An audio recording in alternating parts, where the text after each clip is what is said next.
I'm on top, I've been climbing, let's trade places. It's Vocalo Radio 91.1 FM, Chicago's only NPR music station, your only urban alternative. Nudia in the afternoon here with you. Happy Friday. It's Feel Good Friday. And I had to turn off my DMs because you guys were trying to hit me up personally for tickets, free tickets to this show. It's happening tonight, and I don't have them. Okay, you just have to go out in the city and check this out for yourself at the House of Blues tonight, the 9th. Femme Forward presents Ambré and Payton Moore. Doors open at 7 p.m. Now, I might not be able to get you the tickets, but guess what? I have these two in for an interview. Thank you so much, Ambré and Payton, for being here with us. Thank you. No, of course. I know I just wanted to do a quick icebreaker. I could tell you guys have good synergy because both your families, I was doing some research on YouTube, right? Looking at your videos, being a little sneaky, a little nosy. Both of your families go off in the comments. Ambré, I was on your tiny desk and someone's like, that's my cousin right there. And then Payton, I was on you did a cover of Unthinkable on God is Dope. And your cousin too. Someone's like, that's my big cousin. Yeah, our families don't play. And they're both from New Orleans too, just to give even more context. So I love that. I was like, oh my God, it's kind of rare you really see the cousins coming in the comments, Yeah, it's real love. So you guys are both from New Orleans. You have this show in Chicago. Is Chicago a city you guys like coming to? Well, Amber's from New Orleans. Peyton's from Atlanta. Oh, okay. But she has family from New Orleans. But yeah, we love Chicago. I feel like Chicago is a place that really celebrate R&B and singers and good music. So no, I totally agree. I love the sound of the city, and I love that it always brings these beautiful R&B artists to come through and perform, and we don't have to go anywhere because all the good singers come here and perform. It's really nice. And so this show tonight, you guys are doing, and do you guys have any pre-show rituals? Because some people like to be like alone and quiet, and some people like to turn up. What do you guys like to do? For me, I like to at least like 10-15 minutes, I like to be alone and just kind of meditate in a meditative state. You know what I'm saying? Warm up a little bit, drink some tea, clear my head, take a shot. What about you? For me, it really depends on the show, I feel like, because sometimes I'm more nervous than other times, but for the most part, I've already practiced so much before. So by the time I get ready to go on stage, or like I'm backstage getting ready to go on, I just want to have a good time. Like I'm talking, laughing, drinking my tea, drinking my wine, and then praying, and then going on stage. Yeah, nothing too crazy. I love that. And so tea is very essential. You got to keep the voice in check. Now I know it's not a secret, but in case our listeners don't know, not only are you guys performing tonight, but it is the season of love. Okay, Valentine's Day is coming. You two are together. You guys are a beautiful couple. Can I just say that? Thank you. Appreciate that. You in pictures, y'all go off together. I'm like, yes. If you need a reason to say, if people keep asking you why I'm single, be like, I don't want to be in a relationship till I look as good as you two. Okay, you guys look good together. Could we get a little story about how you guys met? We actually, or you want to tell them? Okay, so I opened up for the second leg of her tour. I mean, we knew of each other before. We've worked with each other, but it was never like in person. We did like a song together, and then so we had like that type of communication, but we never really hung out until tour. So yeah, we just got to know each other, and then once tour was over, it was like, what's up? And then it just kind of grew from there, but it definitely started from just like a work friendship based type of friendship that grew into something more loving. So yeah. Who shot the first shot though? Someone had to, kind of make the first It's hard move? to say. It's hard to say because like I said, we met while we were working. So it wasn't ever Mm. anything that was super like in your face because we were both trying to be professional. But it was, I don't know, I can't really explain it. It's definitely at one point we kind of knew, but it wasn't anything that was like, It was her. no, it was, girl, it wasn't nothing bold. I feel like we just both knew what time it was. Yeah. I was gonna say, did someone, have too many shots and was like, let me take you on a date. Let's stop playing. Yeah, kind of, yeah, I guess. I don't know. Yeah, I asked her on a date. Yes, she asked me out on a date, but I didn't really give her a choice. I love that. And so how long have you guys been together now? 8 months, 7, 8 months, yeah. Okay, cute. We're coming up on the year, Are you guys big on celebrations? Like, are you guys gonna celebrate your 1 year anniversary? Or are you guys just like, no, we're good? Oh, we gonna celebrate.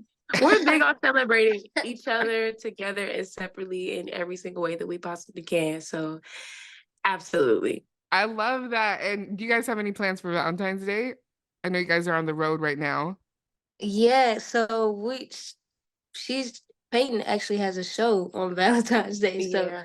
we gonna, I'm gonna pull up for her and support her. And yeah, maybe afterwards go out to eat or something like that, Yeah. I love that because there's nothing like working, getting your bag, and then like kicking it with your boo after for Valentine's Day. Like if you could do both, do both. And I want to get into, a little bit of y'all's backgrounds and careers. I know, Ambré, we do have some of your music in the system, and I want to congratulate you on your Grammy Award. Thank you. Appreciate that. R&B artist and like for songwriting, right? On the work you did with her. Yes. And Thank you. so I appreciate that. where's that Grammy gonna go? Because I saw you uploaded on Insta, right?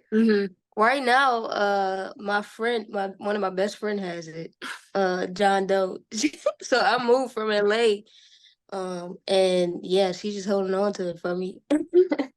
So when I get a crib, finally, I'm gonna get it back from her. But I would hold on to that for a minute. You'd have to ask me a couple times. That's super cute. And so yeah, no, congratulations on that. Like, I mean, that I feel like that's like kind of a goal for almost every artist, right? Is have a couple of Grammys in your name. Yeah, it's humbling to, say that be able to say that I have a Grammy, but honestly, I'm just happy to be in the conversation most times, and yeah, it's cool. It's definitely one of my goals that I had on my list as a kid. And I was also seeing online, I was watching your music video for the catch up, and because I'm always nosy, I'm always in the comments, and so many people, like almost every comment was like, Insecure brought me here, because I guess it was featured on the finale. Yeah. What was that like? Like, you just get the call, or were you like surprised? Like, oh, you guys want to use the song?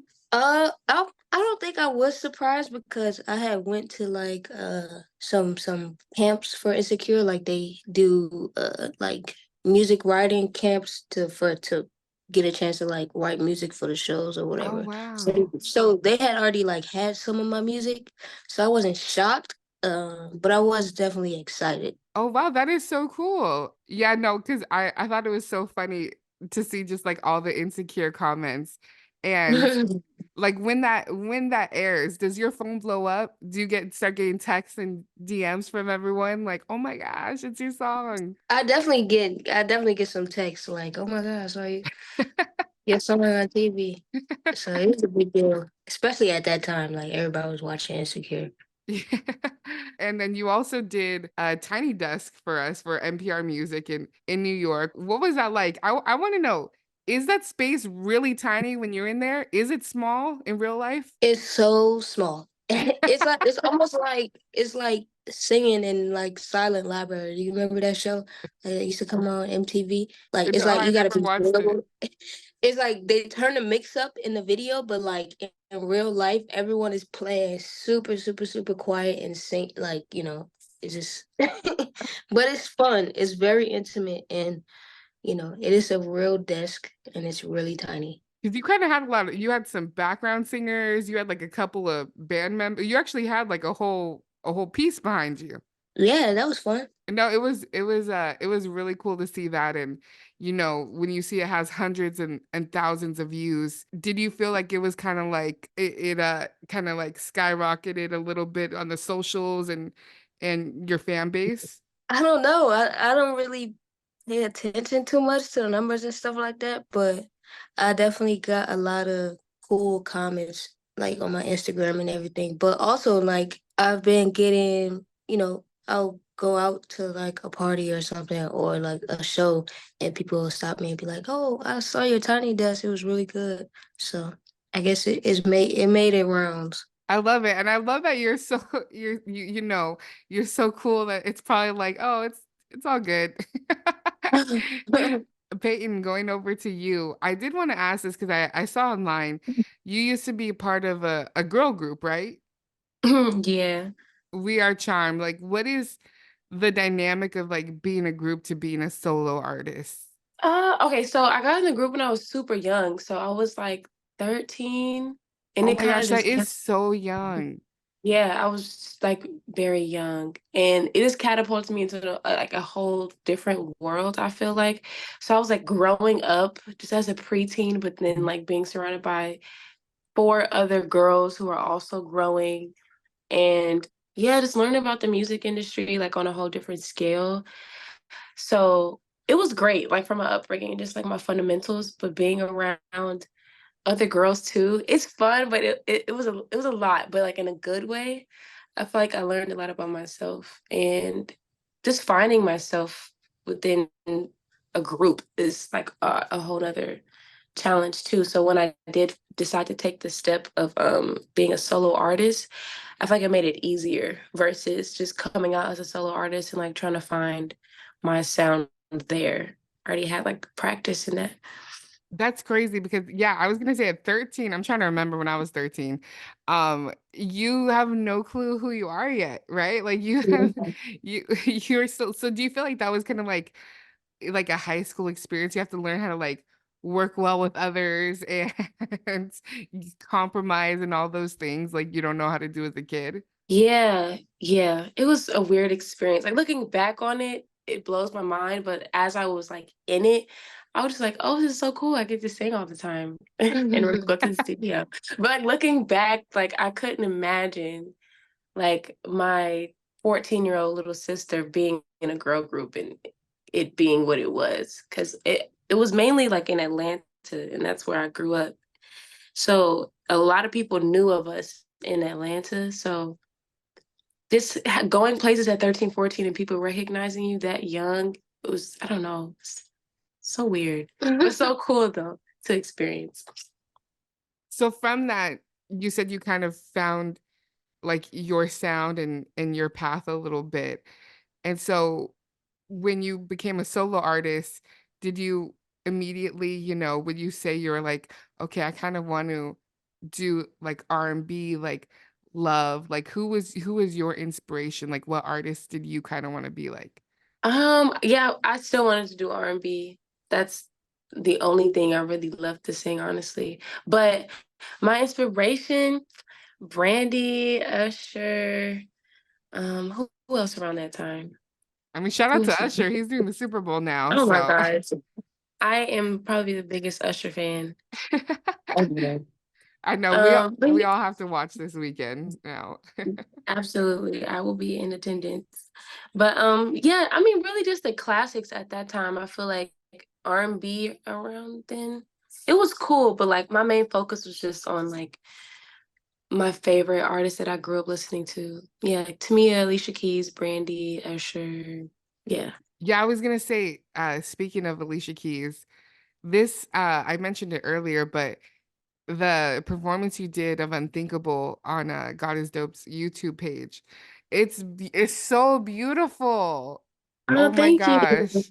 Because Thank you personally, so that is like one of my favorite Alicia Keys songs. same.